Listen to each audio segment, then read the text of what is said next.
So isang mapagpalang araw mga kateknisyan, mga ka-DIY, mga ka-master. Meron po tayo ditong repair na rice cooker. Ito po ay Rio Rica ang kanyang brand.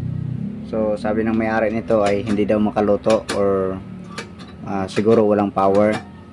So ngayon, una natin gagawin ay check muna natin ang kanyang cord, kanyang AC cord. So set muna natin sa resistance. So ngayon check natin ito. Dito tusok natin. Tapos dito, so meron namang connection. Yung isa, yun meron naman. So ibig sabihin okay ang kanyang ang kanyang cord.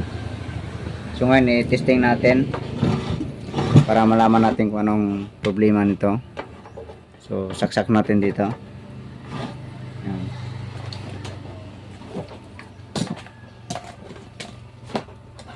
Tapos ito, outlet natin. So dapat ay iilaw to dito.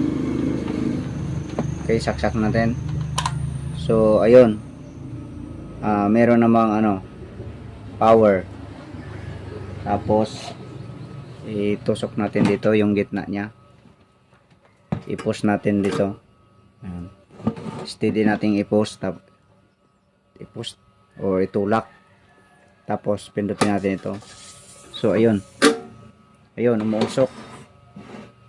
Dito umuusok dito. Ulitin ko.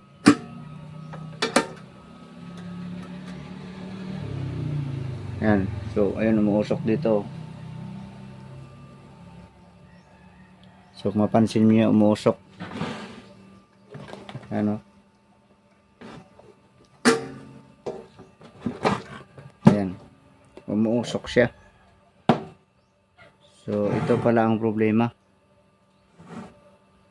Ayan. Ito dito yung problema. Bale yung plug at saka socket niya ang problema. So dapat ito ay subukan natin linisan muna ito. Ito binuksan natin para matingnan natin dito sa loob kung baka may nag-loss. So wala naman dito. Kasi minsan pag naglo-loss yan ay nag-i-spark tapos magkakaroon ng ng loss connection. So dito sa loob wala naman. Tapos dito na linisan na rin natin. So liyahin pa natin ito. Siguro ang cord lang naman ito ang problema. So sige, mas pakintabin pa natin ito. Liyahin natin.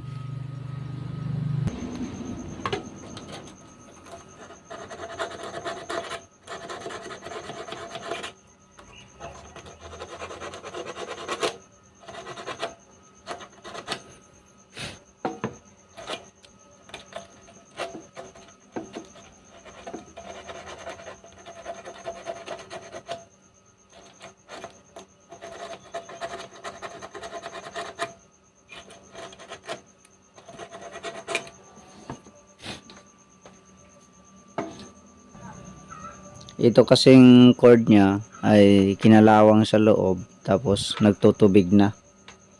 Kaya kailangan palitan na ito. Ito nakahanap tayo ng pampalit. So testing natin to.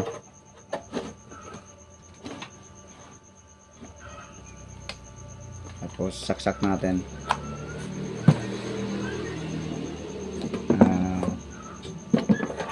Tulak natin itong magnet niya. Tapos on natin.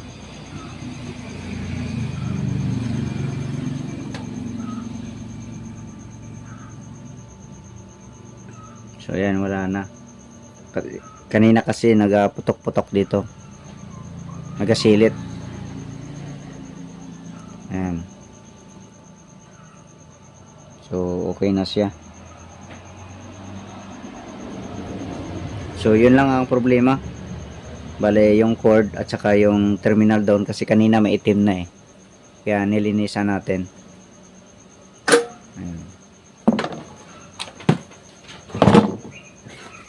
Ayun, mainit na.